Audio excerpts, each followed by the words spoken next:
ఇది ఇంకా ఒక 10 days అయితే బాగా గింజలు బాగా డెవలప్ అవుతాయి దీంట్లో, అప్పుడు హార్వెస్ట్ చేయొచ్చు.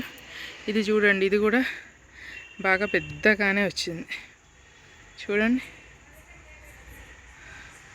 చాలా పొడుగ్గా వచ్చింది. ఇది కూడా ఇది దీంట్లో ఉంది, ఈ బకెట్లో ఉందన్నమాట. చూడండి, ఈ బకెట్లో ఉంది. అదన్నమాట విషయం. మునగ మొక్కలది అది విషయం.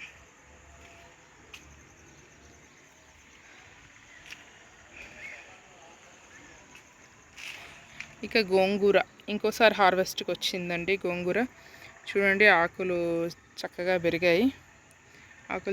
పెరిగాయి, కదా. ఇదొకటి ఉంది గోంగూర, ఇదొక టైపు. ఇంకొక టైపు ఈ నల్ల బకెట్లో ఉంది, నలుపు బకెట్లో ఉంది చూడండి. ఇది